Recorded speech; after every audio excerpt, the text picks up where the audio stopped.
Kia ora koutou katoa. Welcome to another week of Lunch Money, a podcast brought to you by Shareises. At Shareises, our purpose is to create the most financially empowered generation. For those of you who are new to Lunch Money, we do these every Thursday at lunchtime. This is a place where you as investors can hear from the people leading some of the companies available on the Shareises platform and other investing experts.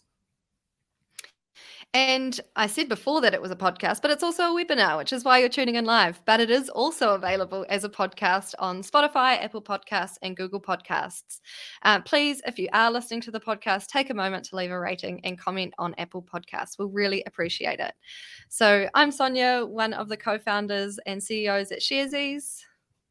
And I'm José. I am a video and podcast producer, also quite coincidentally working for Shareises. But before we get into today's discussion, we have a small legal disclaimer. Investing involves risk. You aren't guaranteed to make money and you might lose the money you started with. Any information we provide is general only and current at the time. If you're looking for help with your investment choices, we recommend talking to a licensed financial advice provider. We won't be providing any personalized advice as part of this webinar. Excellent. So also just a quick reminder, this is interactive, so you get a chance to ask our guest today some questions, but please ask them in the Ask a Question button below. We don't typically check the chat and they might get missed. So please put them in the Ask a Question box and we'll get them at the end. Yeah, absolutely. And please be kind and respectful towards our speaker today and your fellow viewers.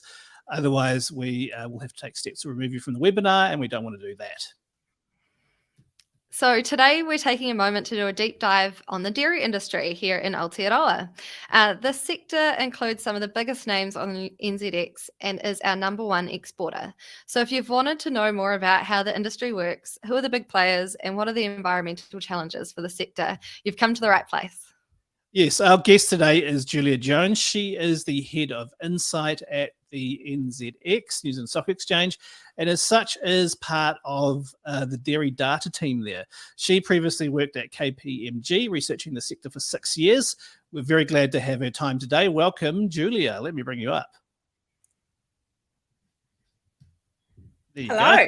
Hello, I'm here. I'm there. I made it. I got up on stage. It's way quicker with digital, isn't it? No walking upstairs. And so much easier, which is a godsend, really. I thought maybe we'll just quickly start off, Julia, with a bit of your background. Kind of talked about that a little bit in the intro, but how are you connected to the dairy industry and what's your experience there? Look, I want to start off with my why and why I get up every day, because I think that's quite important. And the reason I love Shareises' purposes is similar to my own, is I want to empower a new generation of food producer. And I want to help them understand about adaptability and change. And I've been part of the sector for years. I grew up in Ross on the west coast of the South Island, north of Haas, south of Hokitika.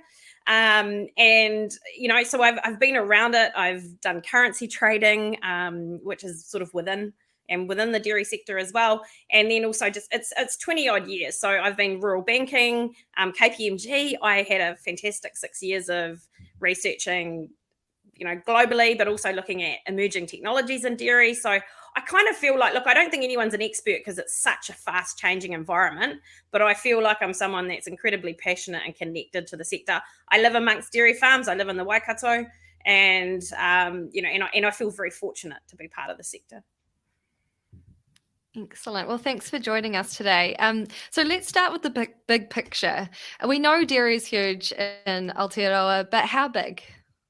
Look, I'm going to kind of take you through a demographic, and anyone who's listening already knows it. If I tell you things you already know, I'm sorry. But I think it's important to understand the New Zealand dairy system is quite different to the rest of the world. We also have a segregated supply chain. So we produce milk on farms, and then we also have processors. And in some cases, we have a distribution, which is separate with the likes of A2 Milk, where they're all they do, well, not all, but what they do is distribute and market the product. We've got over 11,000 farms in New Zealand, 4.9 million cows, 1.7 million hectares of dairy farming. But to put that in context, we've also got to realize that's only 6% of all of New Zealand's actual land. And it's only about 23% of the pastoral land, or the land in which is grazed. We produce 21 billion litres a year on average of milk, which is like 8,000 Olympic pools. And I think I worked out it's like 80 billion lattes. And so it's, imagine your rewards on that card. And that's the sort of thing, that's the scale, our revenue for export is 19 billion. That's about 20% of New Zealand's total export income, and it's about 40-odd% of the export income for agricultural products, which is New Zealand's number one export. So it's a big sector, and there's a lot going on. Yeah, and you touched on it there about there being kind of different groups involved or different people doing different things. Do you want to break that down a bit more for us and just talk about who is involved? And you even talked about currency trading within dairy before. I think that was interesting too. Yeah. Oh, I've got a great story about that one. But look, I think when we look at the large farming groups, so we have got some really big farming groups. So out of those 11,000 odd farms, we've got the likes of Palmer or Landcorp, which is huge. We've got Southern Pastures, which own 50% of Lewis Road Creamery. We've got Dairy Holdings, and then of course we've got Rural Landco as well. So, which you can buy, if people are interested, can buy shares. Not financial advice in any way, but so we've actually got that connection. There is an ability to invest in the market if people have an interest. But then we go to our dairy processors. So that's kind of a bit of a mixed bag. So Fonterra are our cornerstone anchor. Excuse the pun. Actually, I just realized that I created a pun there. So 80% of the market is Fonterra anchor brands. And then you've got Synlait and OCD and Westland, and they sort of come in sort of under the 10%. So there's sort of OCD at 8%, and then you've got Synlait at 4%, Westland at 4%, and then there's there's about 10 bovine dairy companies. And then when you think of it, we've got A2 Milk, which are distribution. We've got the likes of Lewis Road Creamery. We've got all these sort of things around it, these peripheral companies as well. So it's huge. Yeah, that's really amazing. So who, you kind of approached that just now, but can you tell us a little bit more about the big players like the Fonterras, the Synlait? Like what kind of companies are they? Yeah, so look, it's Fonterra are amazing, and they've had a hell of a journey over the last many years. It's their profitability was 500 million this year. Their revenue is 20-odd billion. So that they're really, like, their focus is on New Zealand milk. So their focus is us producing milk here to export. They want to be a leader in sustainability, and they want to be a leader in innovation and science. And one of the cool things they've got is they're looking at they're selling high-end ingredients. So these are going into medical nutrition, sports nutrition, and all of these things. So we might hear about the milk powder, or we might hear about these things, but there's actually lots of different products that are actually made, and often very high margin from other products. So although we export like 12 different products, from those products there's lots of things extracted to create even bigger products. Yeah, one of the interesting things I think when we talked about earlier in the week, you brought up was just how interconnected everything is as well. I think it's really important to acknowledge that. Dairy has so many kind of like offshoot industries sort of that are dependent on that as well. Yeah, so if you think of the sector, it's sort of the purest nature of the sector. So if you look at processing and farming, there's over 40,000 people employed in communities. And that's actually a big deal, because that's schools in communities, that's a doctor in a community, that's the infrastructure that keeps those communities moving and growing. There's about another 10,000 people employed with services around the dairy sector. And then when you think of the likes of the ports, the logistics, there's lots of logistics moving and transporting, pre-process, post-process, all of these things. So look, I don't want it to sound like New Zealand's like there's no change needed within the sector because it's big. I think we've got to be really careful with that message, but it is actually something that I would love to see New Zealand, all of our New Zealanders, be proud of, because it is something it's an awesome sector. And Fonterra have done exceptionally well. Synlait have done exceptionally well. I want to sort of make it really clear too that the competitiveness, it's sort of co-opetition in the sense of, the way they work in market. These actual dairy companies are in quite different markets and quite different spaces, where we are the biggest dairy exporter in the world, but we're still only 3% of dairy around the world, or producing 3%, so it's pretty awesome to be small and be awesome, but also actually be in a huge market, because there's plenty of space for whatever we want to produce. we've got to be careful, though, that we don't overproduce, because we've got to also think about the environment and impacts on the environment within that. Mm-hmm. I mean, it's interesting when you bring the point. I did not, until I talked to you, realize that, we only make up a tiny amount of the dairy. I mean, I've always just in my head just thought, oh yeah, it goes everywhere, and we're big players.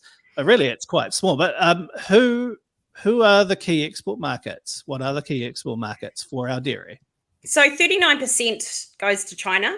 And then we've got Southeast Asia, which is Indonesia, Malaysia. We've also got Japan and Australia and the USA. And so it's about 130 countries. So obviously China's a really key market, but it's kind of cool how diverse it is and how many other markets that we have actually entered into. So that's, that's sort of the key thing there. But again, 39%, and probably our main export as well is about 43% of our export is our whole milk powder, which is actually really cool. Yeah, that's interesting. That market share, has that changed over time? Like historically, has that always been the same? No, we've developed markets over time. I don't have the exact numbers because data over time collection has actually been, it's really funny, isn't it? We've only just sort of started to embrace data as a nation in the last couple of years. It's and you only realize how valuable it is when you're trying to look back and see what something was before and it's not there. But we're 35% of the world trade.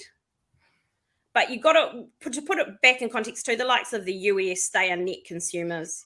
So they will export surplus. Europe do export.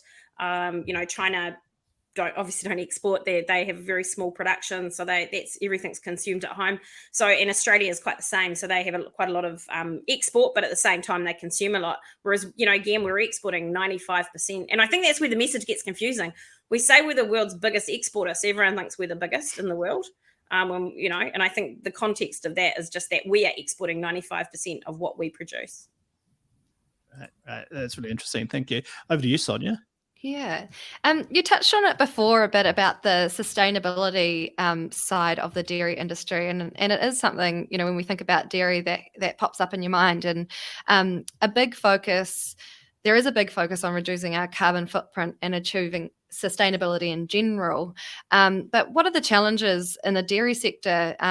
Because is it around 46% of New Zealand's agricultural greenhouse gas comes from the sector? It'll be interesting to get your thoughts on, what the sector's doing about that. Yeah, look, the sector's doing a lot, and it's and the argument I often get, so I'll preempt arguments that people would have, is that we're a bit too slow to the party. We got here a bit late, but we haven't. It's actually been happening for years. So there's lots of catchment groups looking at water. So water's one thing, and I will get to the carbon as well, which is a methane. And by the way, it's cows burping, not farting, just saying. So burping. So if you want to do emojis and things, or not emojis, but any memes or things about cows, it's the burping. It's not the other end. That is a myth busted right here. A myth busted right here, Just stop putting billboards up talking about them farting. It's offensive. No. So there's lots of catchment groups looking at clarity. And so these are groups of farmers that will get together and look at the water before it gets to the farm. Further up from the farm, and then the clarity as it comes out. There's wetlands that have been restored. There is fencing to make sure the animals, and I'm talking kilometres and kilometres and kilometres of fencing done to make sure animals don't go into waterways. There are bio-corridors. There is a huge amount of native planting. Look, I only have 10 acres, and I've planted probably close to 300 trees. Admittedly, sometimes I've had to replant because the cattle eat them. But it's, there's farmers who have planted thousands and thousands of trees. They actually will just retire parts of the land that maybe aren't as great to graze anyway. So then they'll put great patches of native bush in there. So there's lots of things happening. There's breeding, there's genetics, there's grass species, there's restorative, or you might hear about it being regenerative, where different practices are coming into play. And then we've got the processors working really hard on it. Fonterra's committed $1 billion between now and 2030 into this space. Synlait are incredible. This is everything. This is why they get up every day. Synlait are B Corp certified, and they work really hard in the space, and they're committed to it. Again, they're really connecting that value of future profit, future risk management, and sustainability. But there's a hell of a lot more to do. I mean, there is for every sector. It's a biological system. So I think what we've got to remember with dairy is it's biological. So it can take years to have an impact, and then it can take many years to reverse that. And if we look back in history, we probably missed a bit of a crossroads. And I think we'll all put our hands up and say that. Everyone wanted more was the way to go. The government wanted more, processes, everybody wanted more, the banks. And I think that was just, we kind of missed that intersection of reality where let's be the best, let's be the most sustainable. Fonterra have zero carbon milk, these sorts of things. And so, the environmental thing, I can tell you now, is not an afterthought in any way in the sector. It's something that you think of first. It just takes time to get the results from what you are doing and achieving. Yeah, and what are some of the impacts that we're seeing there?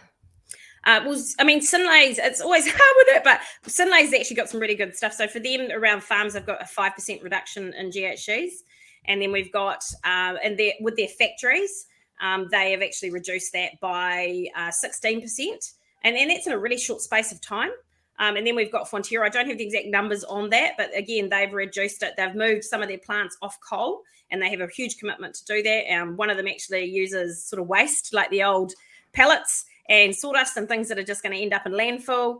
And there's a shift to where they can renewable energies or electricity for things. So it's about shifting. So that's the impact. With water, the water clarity has improved, as far as the waterways go. And the wetlands, that's improved things as well. What we've got to remember, though, is nature's a funny old thing, right? So a wetland actually emits methane because there's no kind of perfect way to have an ecosystem without some sort of emissions, and that's a natural process that the wetland actually emits methane. And also we've kept animals out of waterways, and we've restored bird life. There's farms that have kiwi sanctuaries within them, and because we're getting rid of predators as well. Not sure how many predators you guys deal with, but I've actually had a rat visiting me the last couple of days, and I haven't enjoyed it as much as the rat seems to. It's been walking in the house like it's a cat, like it owns the place. Getting rid of predators, being able to actually work through these things actually helps the bigger ecology. And then, of course, I talked about those laneways, the bio laneways. So, bees and birds actually need kind of a bit of a direction. So they need these laneways or these corridors to actually get from A to B. So farms are working through that. So there's lots of these things that are happening. And but again, as I said, it's a biological system. I can plant 300 trees today. They're not going to immediately grow to a point where they're having a huge impact. But, what we are doing is setting up for the future. Sorry, I turned my mic off for some reason. I do that occasionally. But mainly to stop the nose whistles coming through. Can I just, actually maybe two things. I wanted to talk about like those kind of, those techniques that producers are using to cut down on the burping. And I think in the past I've heard about potentially feeding them seaweed and stuff like that. Can you just do a bit of a deep dive into that? Like, changing feed and stuff like that. Yeah. So and that's really cool. So it's about either a feed process, and there's also methane inhibitors. So there's also, and I'm not a scientist, so if there are scientists listening, don't get upset. But so a methane inhibitor would actually inhibit an animal it would reduce the amount of methane it burps. And there's also methane inhibitors that they're seeing that if they give them to them as calves, that actually they grow up emitting less. And so now it's not an issue, it's an awesome opportunity, but the way we actually produce milk in New Zealand is unique and amazing. So we have animals that free range on grass. So there's some parts of the country where we might pop them in a shelter in cold parts of winter to protect the animal and the soil, but ultimately they free range. So when you're talking about feed, if we feed them grass, then we might have to adapt our system a bit to make sure that we can get the feed into the animal, because often these inhibitors need to be given to them daily. It's not sort of like a multivitamin that you might take on a Monday that lasts you through the week. It's actually something that needs to be, and in some cases, maybe twice a day. So it's important to understand that that there's the technology there and it is brilliant, but we need to be careful that we don't have unintended consequences, because nature's a really important balance. And the reason that the cows emit methane is because it's how they actually digest food. So if we start to play with that too much, do we actually have an animal welfare issue? And do we start? So again, it comes back to balance. There's not one solution. So there's not one thing we can do. We can jam these inhibitors in every cattle base in the world. It's not going to solve everything. It's part of lots of different solutions. And then the second thing I wanted to, actually, this is going to be one of those annoying kind of not really a question, but more a statement kind of thing.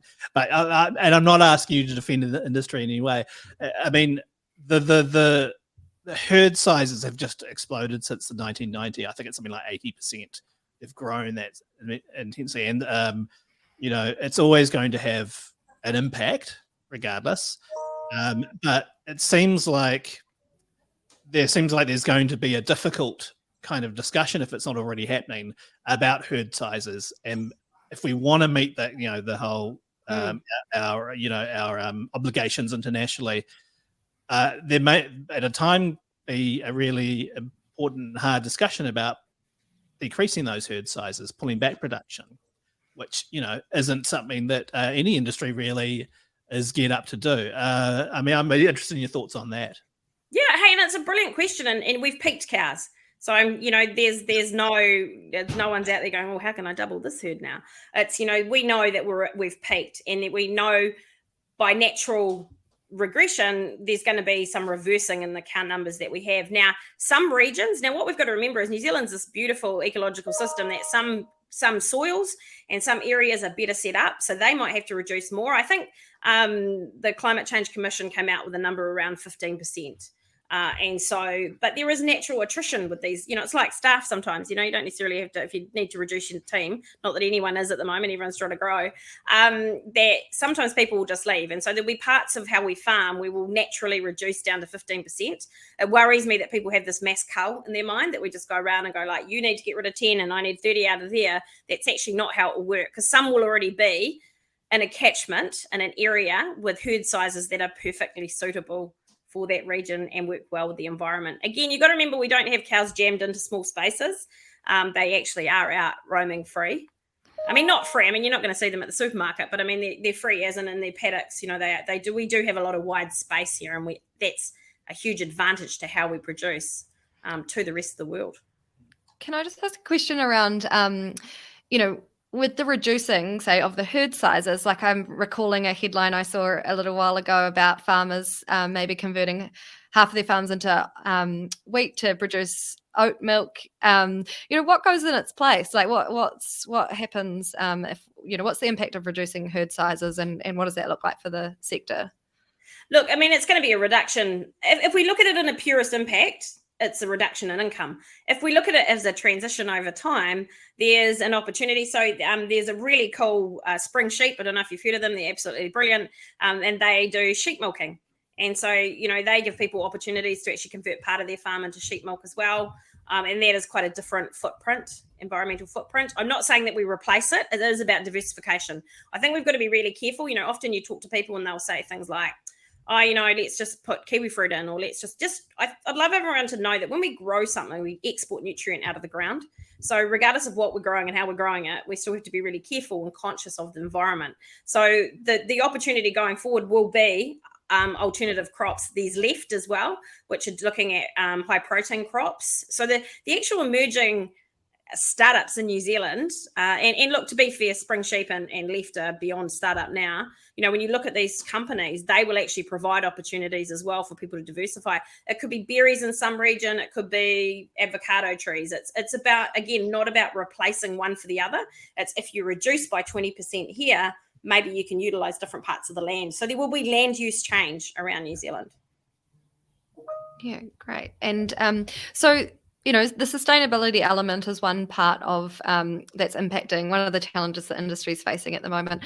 Can you tell us about what other challenges are you going through at the moment? I hear lots on the radio around being unable to find people to work in farms, and around supply chains. Do you have anything to, what challenges are going on at the moment? Look, I mean, we don't own the unique rights to hardship or challenge, but, so that we might have challenges that are similar to other people's. But, if we start with the people that are most important, well, obviously are our producers, but also our customer. So the changing demand and needs of the customer is quite incredible. And, there's a big focus on wellness and a big focus on immunity, and keeping up with that and making sure how we produce that we sell that, and also that we keep up with what consumers want. The other thing is geopolitical pressures and trade, because it's big export, so we need to be able to get things over borders, and we need to, if you have big tariffs, it prices you out of the market. So those are really important. Supply chain is huge. I mean, we are wonderfully positioned to have a glorious paradise that is really hard to get product in and out of at the moment because of supply chain. So we need to make sure there's consistency within that. Look, one good thing was that Fonterra do actually have a sort of a business that they work through, or a partnership around logistics. And because of them, we were the main reason we were getting lots of other products export out as well. So, but supply chain is going to continue to be something that we really need to think about. Perceptions, and that's the fact versus fiction, is really important. Now, look, I don't think we should ever change. If people have a perception, they have a perception. What I would challenge is, are we having perceptions based off experience or what we read on Facebook? And it's sometimes people are reading things that aren't actually how New Zealand produces. And so I would encourage people to not change their view. That's not my right. Keep your view, but please, take the time to get out and actually see what the perceptions are. And I think that might be part of attracting staff as well. There's a lot of perceptions that people might see it as a bit of an outdoors, a hard job, they don't actually understand the value of those things. And then there's that connection. We've kind of got a lack of connection in New Zealand with our food. We think everything comes from the supermarket, and that's as long as you get there before everyone does the old, flash and dash and takes off with everything. And so it's about making sure that there's some sort of connection, not only just with farming, but also in, helping New Zealand understand the connection to food and the value of nutrition from that food. Because it's all very well to talk about environment and replace things, but we also don't want to have some sort of prolonged diseases because we forgot about the nutritional side of it. So there's lots of cool challenges, but I think we could flip any one of those and turn them into a pretty cool opportunity. Yeah, I mean that's a good segue to something I wanted to talk about next, which are flipping on its head. What are the opportunities for the dairy sector at the moment? What are they kind of seizing? Oh, look, there's heaps. I mean, it's really cool. It's, again, I talked about the alternative animals. So we have actually got goats as well that we milk. And then, we've got pharmaceuticals, nutraceuticals, sports nutrition, and diversification of uses even further with the product. Actually really getting more deep into the nutrition. Like, what I find is we kind of have missed that bit. So I think there's an opportunity for the sector to actually do clinical trials more and actually and they have done them, but do more so to actually help people understand what the value of it is. And these emerging technologies are a cool opportunity as well. And it might sound crazy, but fermented milk and these things are actually a way to complement the sector. We want everyone to have food. Like, this isn't about, sector protection. This is about making sure that New Zealanders don't go hungry.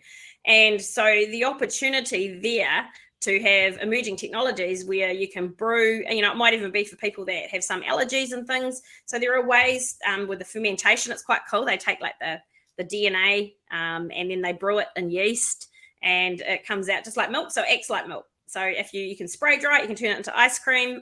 Google Perfect Day. It's a really cool company in the US. I absolutely love them. I've been following them since they started. 2 young, cool guys set it up purely because they wanted to go vegan, but they didn't want to give up cheese. So when you're a scientist, what do? You do a startup business and find another way to do it. And so, these are the things that might sound ironic, but that's actually an opportunity for the sector because it allows us to focus on that really high end, that beautiful premium, that consumer that wants the grass fed, the consumer that wants to understand the farmer, that wants a connection.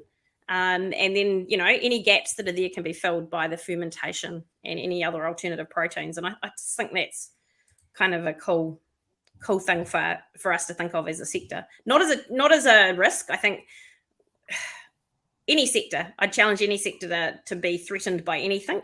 You've got to look at things and understand them, control what you can control, but really understand those kind of things working around it and embrace them.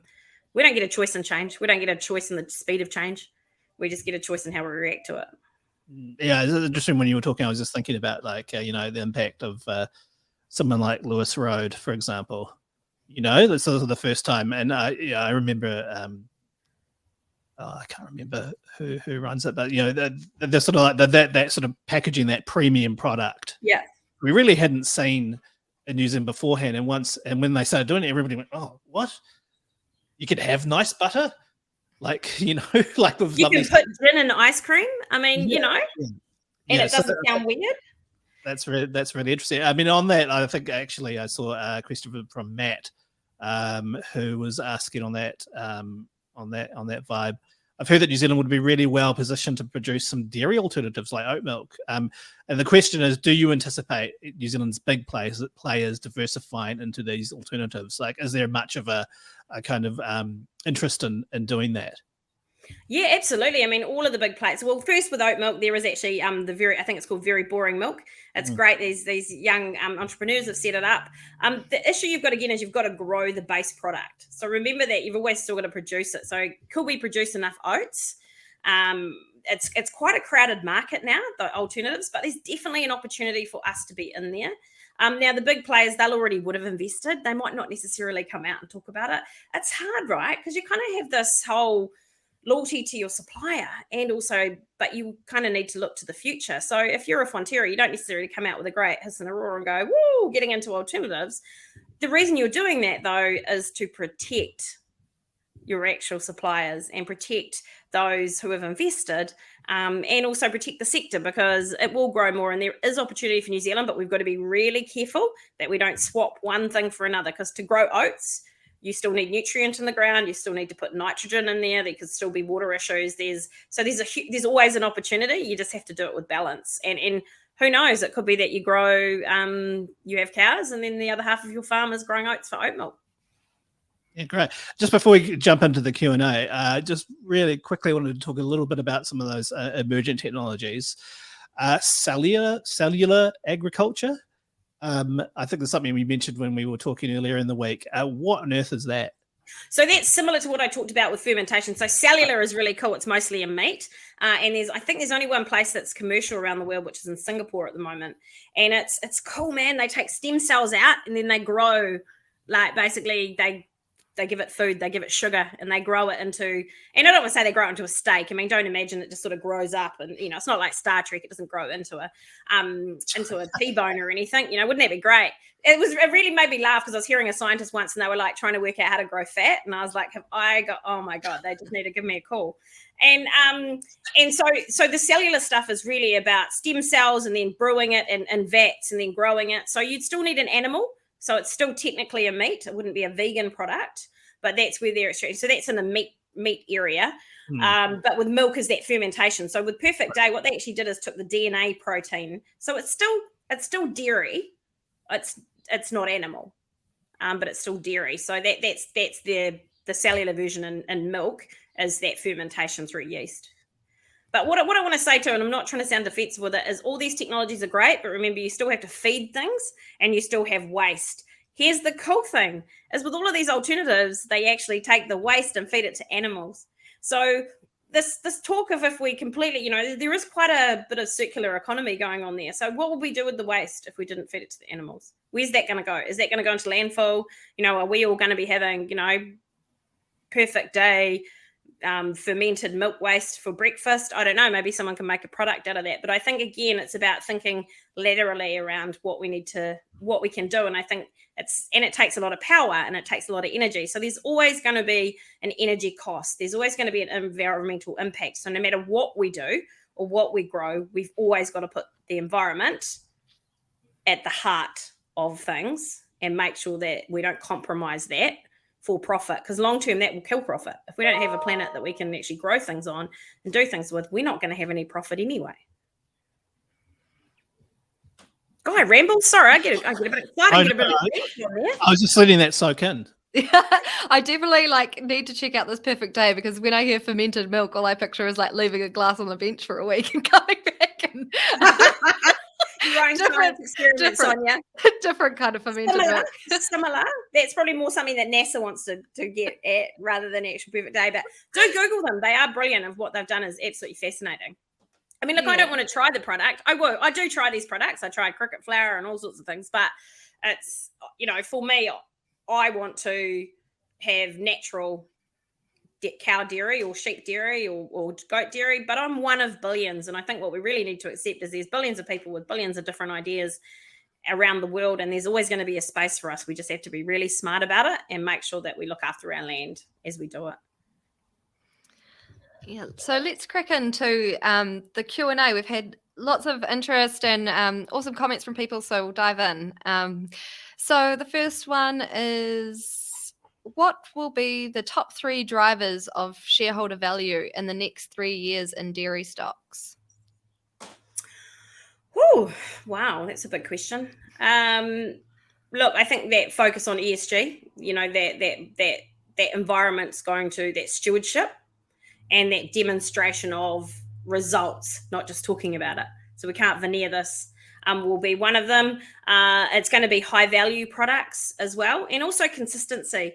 Like, it's all very well that there's a bit of a niche somewhere and we zoom over there and we make heaps in a year, but let's make 4 years of profit rather than profit only one every, a bit of profit every 4 years. So that consistency. And I think what I'm loving seeing is one of the big things will be clear strategy. And I don't mean this with any disrespect to any of the dairy companies, but in the last 2 years have been the only time in my 20 years in the sector that I've actually been able to articulate any of their strategies. Now, I could be particularly thick, and that might be my own problem, but when you don't have clarity of a strategy, it's really hard for an investor and a supplier to actually follow it. And I think that's one of the core, and that will be the ultimate core, because that's where your environmental stuff pins off it and your markets and all those things. So I think that really clear strategy and understanding what they're about will be the big advantage of value in the future.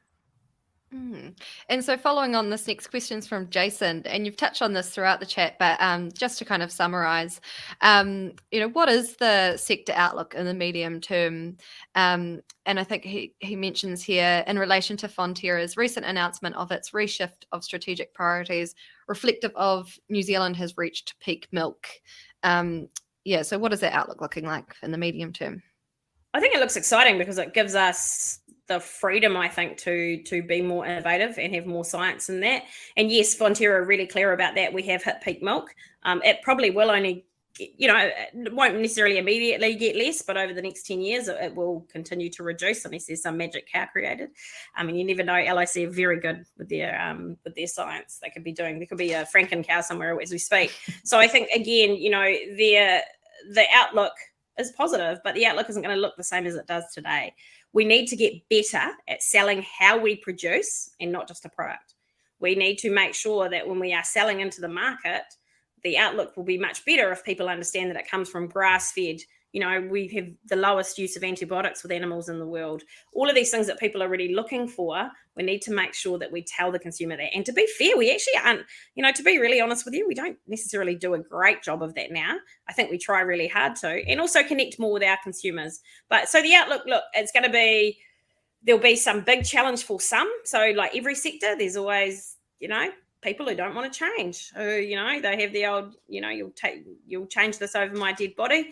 And they will suffer. There will be people that don't survive. And I don't mean don't survive. I don't mean literally, but I mean financially won't survive not changing and not evolving by their own accord. The sector will provide all the support it needs. So I think there's going to be challenge, but there's going to be masses of opportunity. I always think everything's positive, right? I see the world through rainbows. So I just think the world is, no matter how bad things are, you can always find an opportunity in it. But the sector outlook is strong. But I think the strength will come from diversification. Strengths will come from these emerging technologies. It'll come from innovation and science. It'll come from our big guys actually investing in the future and the different technologies, but not under-investing in the existing legacy systems as well. Mm-hmm. Sorry, God, I got waffled with that one. This next one's from Jeff. How much has COVID impacted the dairy sector? Such a great question. All questions are great. Look, but I think the supply chain has been the biggest impact. So the sector was called an essential service straight away. It was people were able to continue to farm. Everything sort of, I wouldn't say it's business as usual, because again, it's still hard to get people on farm, to get staff through. And we had some border issues because we have some immigrants working in New Zealand, so we couldn't get visas and things. So that's been an impact on the people side.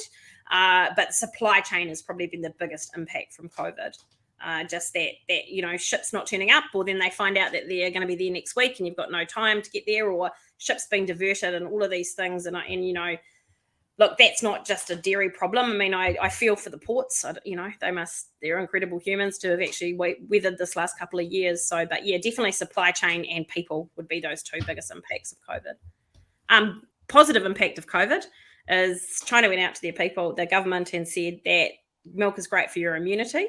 And so the uptake of liquid milk So our UHT went through the roof, and I'm talking like a couple of 100% increase. So that was, so things like that have been positive as well, where there's been more of a focus on the nutrition and the value it can bring to an immunity, as well as those supply chain impacts. That's a great point. It leads on to our next question from Jeff, which is, are certain markets like China much more profitable than others? Oh, that's such a good question, which I actually have no idea about the answer, but it's about margin. So I think for China, I mean, a large portion of what goes in that portion, I'm not sure where that portion goes in, is powders. So that is probably a more high volume, lower margin. But then when you're talking about medical nutrition and the like, that's very low volume, high margin. So yes, it would be through volume and that side of it around the profitability, but it would be a really interesting exercise to do. But I think when you think about 39% of the exports go there, 43% of our exports are whole milk powder, then yes, China is going to be the most profitable and one that we have really good relationships in there. Like I got to go there in 2019. It was just, I loved it. And it's, we have a whole big presence in market there from our dairy companies, and they really intimately understand that market. We've also got to be careful that China's a big place, right? Like it's not like just Auckland. It's like it's just a small area of Shanghai could take most of our product. So we've got to remember that that's probably China's sort of like 20 countries. It's not one. It's so when we look at it, there's certain areas that we've embedded nicely into the culture. Where dairy consumption is a big thing. Cool. And final question. This one's from Bevan, and it's about the NZX. And so this question is, where would you like the NZX to be financially speaking in 1 year and 2 years? That is such a great question, and probably one that could get me fired if I just randomly put a number out there. Look, our profitability increased last year to, I think it was 16 mil, and higher profitability. That's in the obviously. I don't know what that number looks like, so I'm just going to put it out there. And I'm not trying to be funny. I just literally, I don't know. No one ever comes out at the beginning of the year and says, "Let's make less." In any company, but what I would love to see us also is be leading the ESG space as well as having that financial return, and I think that will bring it the more that we lead in that space. Yeah, great. Well, that wraps up the Q&A in the chat. Thanks for tuning in, everyone, and a special thanks to you, Julia, for taking the time to share your insights and answer all the questions. It was a really, really good chat. Thank you so much for having me. I feel stoked. You guys are awesome. I'm a big fan. I'll stop it. We're big fans of yours. But anyway, please check out our daily financial news podcast recap. I hear it's really good. It's around 10 minutes long and published at 5 p.m. Monday to Friday on Spotify, Apple Podcasts, and Google Podcasts. Great. And so we'll see you back here next Thursday for another Lunch Money. We will be joined by Mary Jo Vergara. She's an economist for KiwiBank, and we'll be taking the temperature on the economy after an intense year and also looking ahead for 2022. Enjoy the rest of your week and stay safe, everyone.